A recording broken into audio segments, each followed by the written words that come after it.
Welcome to the Zoe Routh Leadership Podcast, where we explore the future and what this means for your leadership.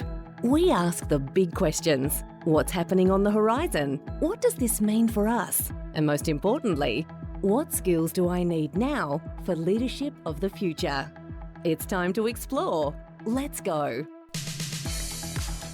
Well, hello there. It's Zoe, your friendly neighborhood Canadian-Australian leadership futurist. And welcome to 2023. Woohoo! Woohoo! I am just back from an epic long holiday. I had 2 weeks in New Jersey with my family, which was the first time in 17 years that we've gathered with my brother and sister and our extended spouses and children and my parents to have Christmas together. And it was a marvel. I guess it was so good to spend some time with my family. There were the upsides and then there were the downsides. You know, like any family, the squabbles reemerge, old patterns, and all that kind of stuff. And that's probably about as much as I'm going to say about that. Still wonderful to spend time with them. Then we had 3 weeks in Japan, which was awesome to be back in that country skiing, which went swimmingly until near the end, and I caught COVID. Rob also has COVID, and this is the first time we've had COVID. We are now back in Australia, and yeah, struggling with COVID. So there you go. At least I've had 4 shots, and my immune system is pretty good. So I've been wrestling it to the ground, and hopefully I'll make it through this solosode without too many coughing fits or dramas. But COVID sucks. So apart from that, I'm in good health. My knee recovered and handled all the skiing pretty well. Bit touch and go at the beginning, but it got stronger and stronger as we progressed. And now I feel comfortable that my body is in a good state, ready for this year, physically, emotionally, mentally, apart from the COVID thing, which hopefully will clear up soon. So, okay, that's my little personal update. Today, what we're going to do, I've got a number of other professional updates, and I've got some observations about the US, about what it means to be Australian, since yesterday was Australia Day as I record this, and also some future trends, some takeaways for you, what you can be focusing on now as a leader in terms of getting set up and rolling into 2023. It's funny in Australia, I know, like, the year doesn't feel like it really starts until February because so many people have such long holidays in January, given that it's the summer break here and school doesn't go back until the next week. In any case, I got some good insights and some good takeaways for you to get started on your leadership journey this year. And I've got a couple of book suggestions, recommendations, and reviews coming up as well. So that's what what you've got in store for today. All right, so first of all, professional updates.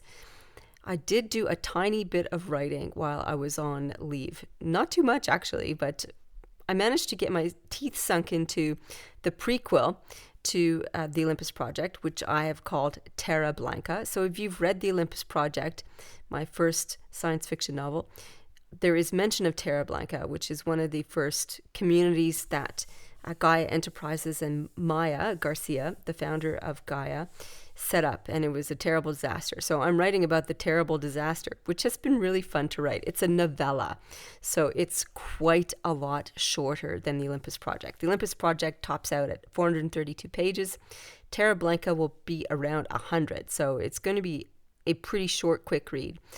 So that's the good news. My editor is available from the beginning of March, and looking at all the copy editing process and schedule, my proofreader will get their copy in June, the typesetter in July, and so the book will be available August. These things just take so much time. It drives me bonkers. And I think just because I finished writing it, think it's not done. There's so much work that goes into it. I'm going to experiment with this one too. I'm going to get it AI narrated. Now, before you roll your eyes and go, oh my God, it's going to be a robot automaton. The technology in AI narration has really come along quite well. So I will be testing it out and taking it leaf out of my own page in terms of recommendations and trialing new things. So that'll be happening as well. So if you are a subscriber to Bookish, which is my new occasional newsletter list on books and my writing, which you can sign up for at zoerouth.com. Just click on books and there's a little tab there for Bookish. You will get free access to both the ebook of Terra Blanca and the audiobook. So that's on offer for you if you're interested in learning more about my writing, my fictional and non-fictional writing, my book recommendations, as well as getting the freebies. All right, so that's Terra Blanca. Now, many of my readers of the Olympus Project are like, when is the sequel coming? I will be moving straight into continuing the writing on the sequel, which will be called Olympus Bound. And my editor is queued up for June. So doing the reverse engineering or the forward engineering of that, it will be available January. Yes, but I will share updates in Bookish, as I mentioned, as we go along. So Olympus Bound will be at the very earliest end of the year or in the new year, failing some other miraculous process. Okay, so that's my professional updates on the writing side of things. Our seminal, I don't know if that's the right adjective, our event, The Future of Leadership, which is open to the community, is happening on the 24th of February, just in about 4 short weeks here in Canberra, Australia. It's going to be a small, intimate affair where we are going to spend the day talking with each other about the trends that are emerging and what we need to do to prepare as leaders. It's going to be very action-oriented, looking at the trends, looking at the skills and habits you need as a leader to take you and your team forward through this year of 2023. So if you want a little shot in the arm, a little skip in your step, if you like, this is a good one to come along to. And just go to zoerouth.com, click on events, and then you can find the links to book in your place at the Future of Leadership. Come along and have a deep, powerful conversation with other like-minded leaders who are looking beyond the immediate horizon to what's coming next and how we can prepare ourselves and our teams for it. Okay, on to observations. So whenever we leave the country, which hasn't been that frequently, as we know, for the last couple of years, we get to see places with new eyes. So going back to the US, where my sister has been living for, my goodness, must be close to 20 years now. And my observations there is similar to last time when we were there 4 years ago. There's a lot of plastic in stores. I still find this so astonishing for such a progressive country like the US that you go into their main supermarket and everything is wrapped in plastic. It just seems so extraordinarily wasteful and shocking, to be honest. So vegetables, fruit, everything just so plastic. And it bothers me too to see it here in Australia. The other thing I think is quite remarkable is that eggs, or at least the ones that my sister's family buy, are still wrapped in styrofoam. I mean, really? Styrofoam? Oh my God. So there was that. Probably the big new thing is that they have legalized marijuana in parts of New Jersey and New York, not federally. So down in New York City, I went into the city 3 times while I was there. There are dispensaries, I guess, is the best way of describing it, or stores. It seemed like every every corner there was a little cannabis store selling both the product in different forms, whether it was leaf or whether it was vaping or whether it was gummy bears or whatever, or the paraphernalia. There was pot on every single street corner.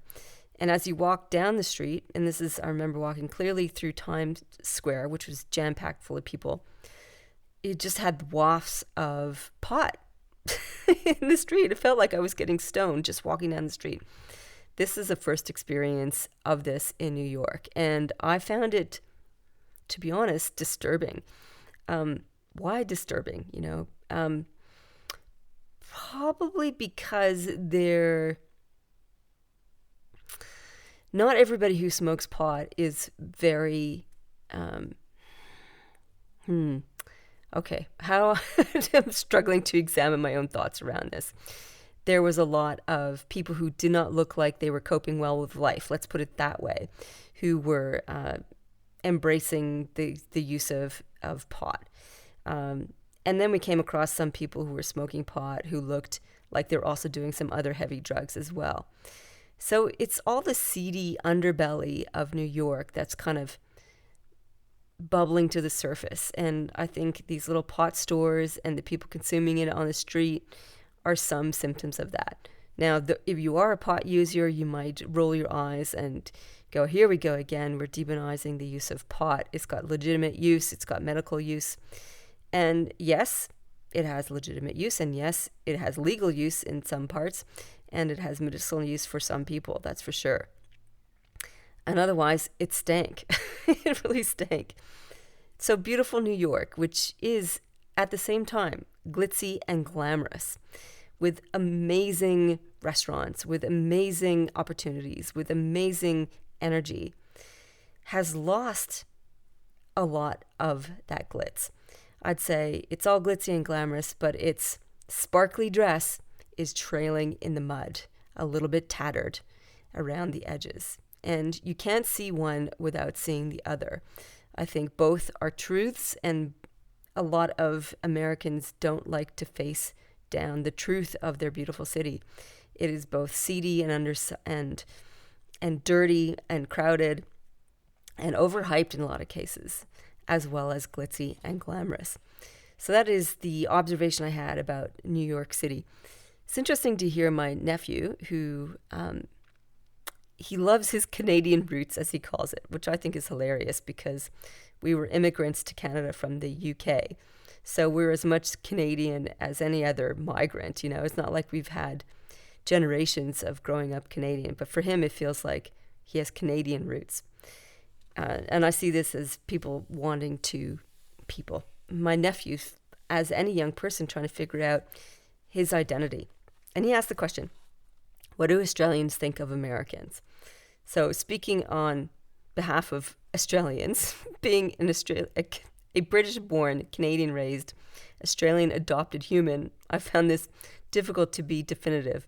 In any case, this is what I shared with him. I said, there's negatives, around how people perceive Americans. They're loud. There's a lot of racism, and racism embedded in systems that reinforce this racism. And we see it everywhere where we walk, in terms of who does what jobs in which parts of the country, and the little reactions you have to people in terms of service areas and so on. So there's that. And then there's the growing inequality of the poor and the wealthy. And I think that was just a lot more visible in New York in particular. So those were kind of like the two main observations I made for him. And then I said, but we need to counterbalance that also with the good aspects of what people admire in Americans, the enthusiasm and positivity that seems boundless. I think Americans have carried forward a lot of their optimism that was the nation built on the promise of the American dream. And I think that is really still alive in a lot of ways. And there's so much entrepreneurship and innovation and creativity that is busting at the seams in America. And I think that's really fantastic. Oh, excuse me. It is also an unwieldy beast. As a nation, it's huge geographically and population-wise, 300 plus million people. And I think its system, its political system, its economic system, all of its systems interrelated, its healthcare systems, are too big. They're unwieldy.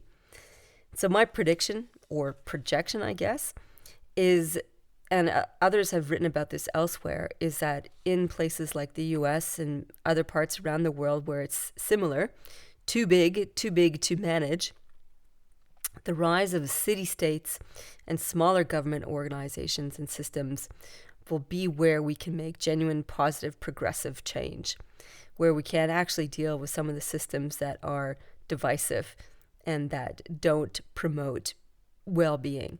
I think these little micro places are where we're going to get signs of true progress.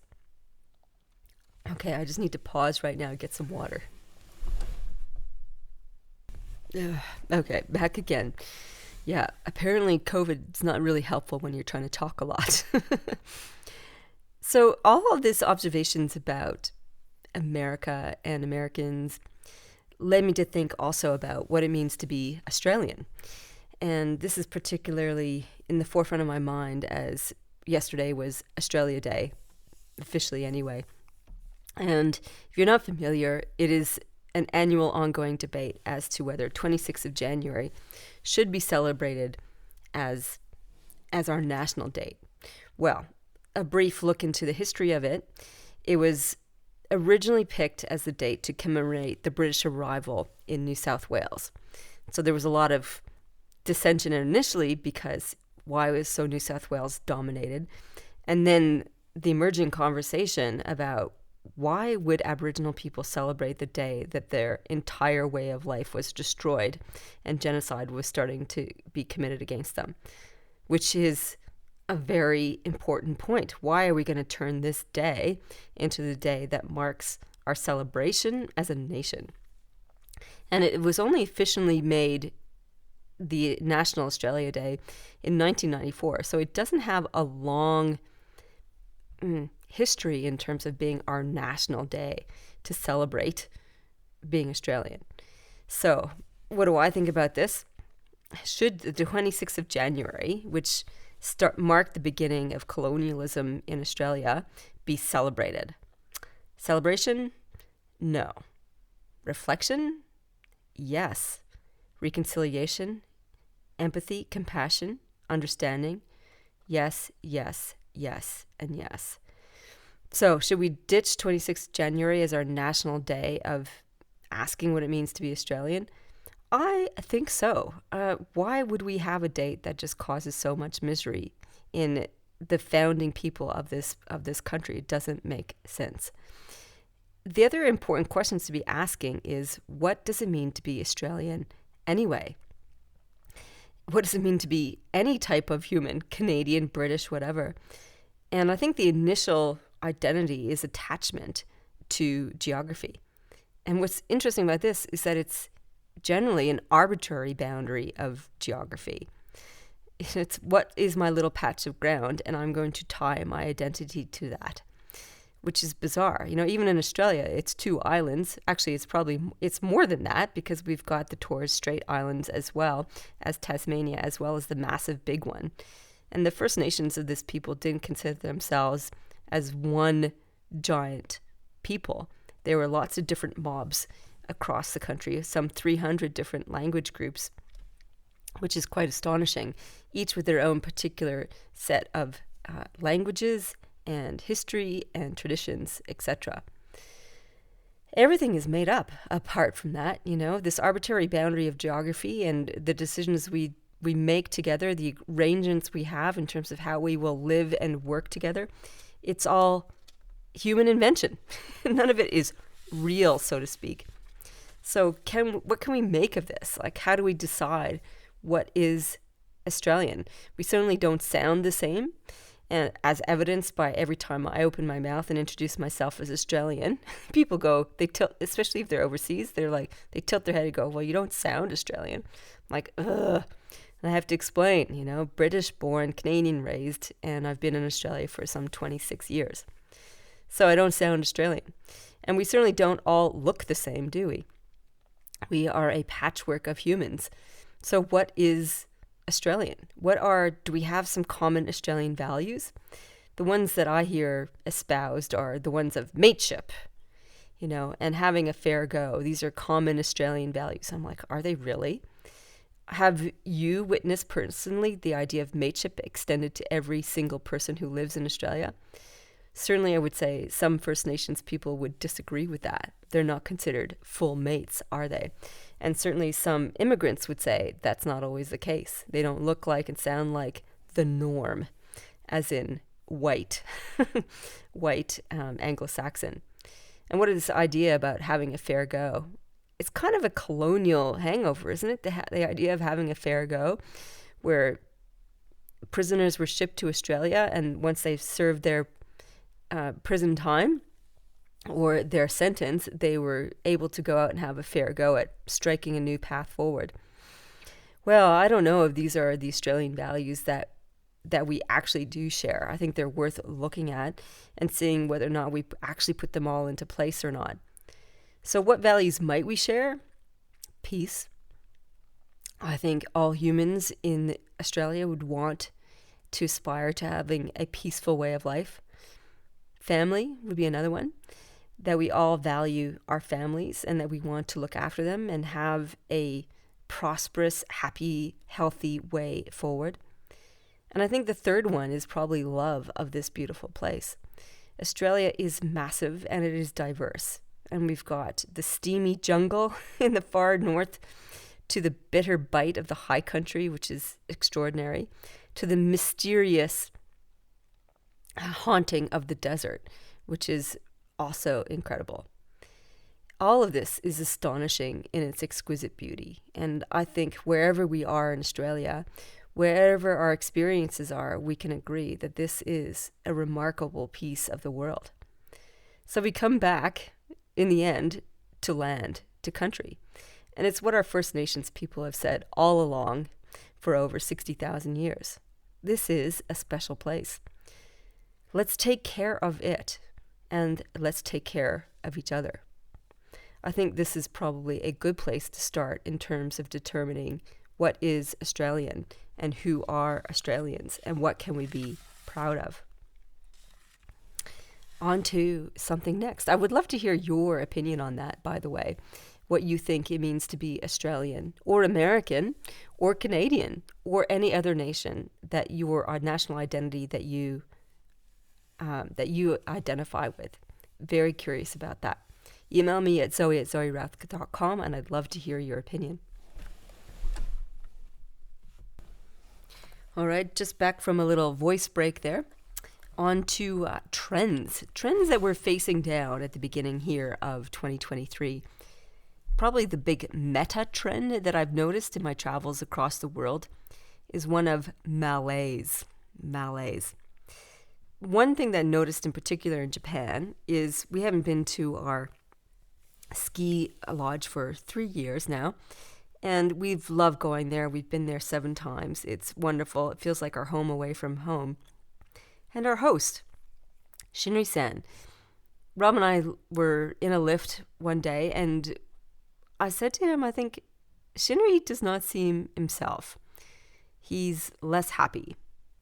He laughs less, and there's less interest in us as guests. And we were both a bit sad about that, actually. And it's like, I'm pretty sure the pandemic has been pretty hard on them as a business. I don't know how much support there have been for tourist businesses in Japan. No doubt it's been pretty challenging. Plus, we know that he was understaffed, and so he's overworked and busy. Sounds like a lot of Australian business owners as well. A lot of Australian businesses and agencies and industries are the same. Overworked, busy. And we're facing down a year where there's still war in the Ukraine. That's all still happening.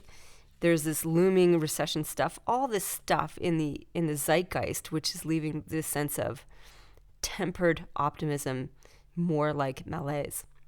So these are the important things for you as a leader to consider, is that your priority will again be morale management. First, your own. And what I think you ought to do to help with that is to check your definition of success for this year. This may not be the year where you're going to kick massive goals. Unless you're in a very different type of industry sector, I think that might need some re-looking, reassessment. I think there is likely to be hesitancy, pessimism that may slink into your customers and your clients and your stakeholders' environments, as well as your own. So redefining your how you measure and look at success is going to be pretty important this year. You might start with, what is our purpose? How are we contributing? And how are we making a difference as a starting point, as opposed to hitting all of our targets? So that's your first key takeaway, is to check your definition of success. The second one for you as a leader, in terms of things that you need to focus on, is to look for signs of progress and positivity and share those. Here are 2 examples for you. Feel free to steal them. Squad solar car. This is really cool. It's a car that charges itself. It's like a little 2-person urban zip around car. And it has solar panels on its roof, and it can go about 12 Ks, which is pretty awesome, which is pretty much all you need for zipping around town generally. You can check it out at squadmobility.com. And this is one of the things that we've wanted with electric cars is how do we make them more versatile and able? Well, this one's got solar panels on its roof ready to do just that. That's a sign of progress, isn't it? Awesome. And then there's plasticfree.com, which is got the objective of changing manufacturing so that it is less toxic or not toxic, non-toxic, toxic free, that it's renewable, regenerative, and nutrient rich. So by using things like corn and other consumables, other natural products to change the way that we produce, usually plastic produced things, is really important. So if you're a manufacturer or you want to source products that eliminate plastic, that is where you can go, plasticfree.com. So those are pretty cool new innovations. So there are people nudging progress out there for us and give us hope in our environment, say, for example. So that's number 2 takeaway. Look for signs of progress and positivity and share that. And the third thing for you to really dig your fingers into is this number 1 skill that you will need for 2023 and beyond as a future leader, as a leadership designed for the future, is adaptability. So that is the need to try new things. Here's a little exercise for you, a little takeaway thing that you can go and test your mettle of your adaptability. If you haven't tried it yet, try out ChatGPT-3. ChatGPT-3, it's open sourced AI where you can put in some requests for your ChatGPT bot to come back with an essay. I used it as a prompt to see what would come back. I said, okay, describe for me a governor who's under siege in a tricky situation. And so I got a little mini story, and it was pretty banal in terms of its language use. It wasn't well-crafted English, but it was sound structurally, and it had some pretty good ideas in there. And that's how AI is going to be working with us as humans. It's going to be little prompters. So go ahead and have a bit of ChatGPT-3. Advanced bonus is to take the raw text of your next report and pop it in there and ask them to polish it up for you and see what comes back. So go ahead and try new things. Go and work with an AI chat robot and see what comes back. The other thing to help develop your adaptability skills is to start a new habit. These are ones that I'm starting for myself. Push-ups. I started the year with doing a push-up a day until COVID hit. So not one push-up, like building cumulatively. So on the 20th of January, it was 20 push-ups. Of course, now that I have COVID, I am just taking a pause on that till I get better. There's that habit. Another one for me is no emails before 9 a.m. This is one I've been mentioned previously on the podcast, which I definitely want to embed this year because it's not good. At least I had a great holiday where I wasn't doing emails before 9 a.m. I was reading books, and I've managed to get through heaps of books. Yoga. These is micro habit to start with, which means just do a downward dog, daily downward dog. Whatever your micro habits are, it takes an effort to try and embed these new systems into your life. So break them down into tiny little moves, like doing one downward dog, and then track it. So adaptability. So your takeaways for you as a leader to get stuck into 2023, check your definition of success, look for signs of progress and positivity and share them, and try new things. Okay, the last section on the podcast today is on books. Yeah, so I've got some book reviews and recommendations. The full list is on my Goodreads page. You can go and follow along there if you like. The first recommendation for you is in nonfiction. Simon Waller has a new little book, very easy, quick read with useful examples. It's the Scenario Planning Guide. Simon is an amazing futurist. He's big on technology futurism, and he uses scenario planning with his clients, as I do. And this is a useful tool if you haven't done scenario planning. It gives you a how-to on how to do it, which is really, really useful. So every leader should be doing scenarios frequently, more than just once a year. So that is the Scenario Planning Guide by Simon Waller. The other interesting book that I wouldn't necessarily recommend, because I'm going to summarize it for you in the 2 main points, it was still useful and interesting, was Quit, The Power of Knowing When to Walk Away by Annie Duke.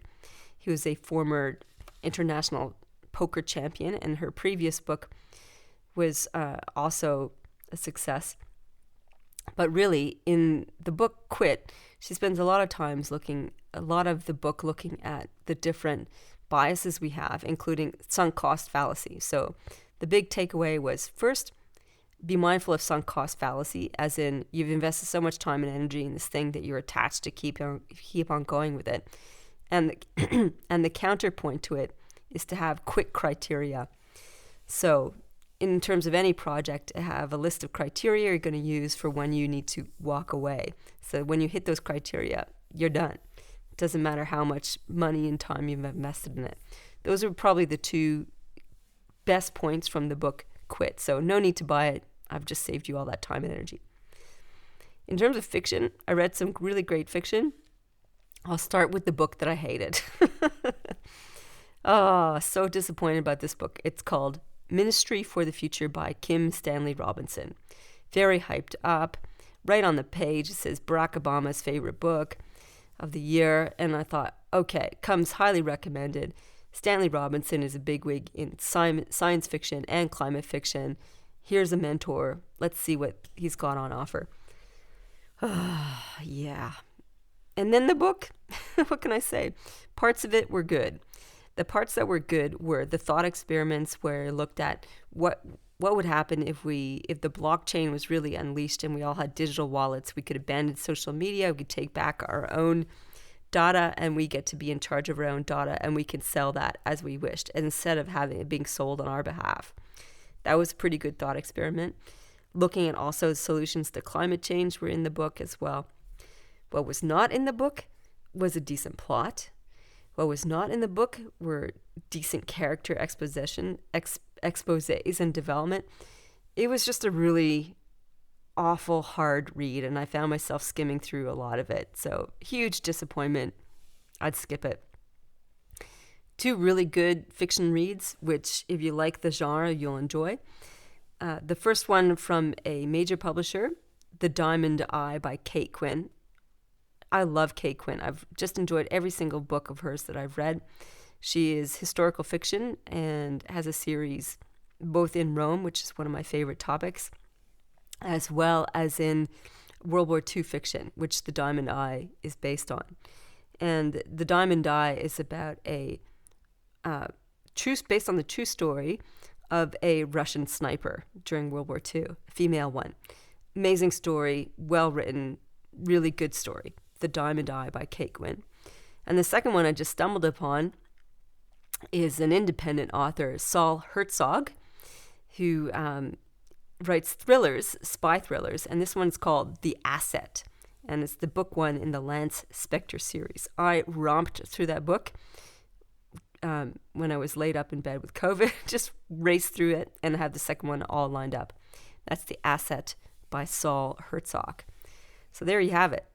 1 nonfiction recommendation, Simon Waller's The Scenario Planning Guide, and 2 fiction ones, The Asset by Saul Herzog and The Diamond Eye by Kate Quinn. I would love your book recommendations. Feel free to shout out Zoe at zoerouth.com and let me know what you think. Okay, coming up to the end of the show, let's get into it. So we're putting our best foot forward, but we're not running yet, is probably the general conclusion to what 2023 has in store for us as leaders. A reminder that the Future of Leadership is happening on the 24th of February. on Friday here in Canberra. I'd love to see you there. I'd love to meet you in person. And coming up next week on the show, we have an interview with Rachel Odiger, where she is an expert in creative thinking and how to eliminate bias from your thinking. Her book is awesome. I've given a good book review of that as well. So that's what's coming up. I look forward to being there with you next week. In the meantime, live well, lead well. You've been listening to the Zoe Routh Leadership Podcast. To find out more about leadership of the future or to contact Zoe, go to zoerouth.com.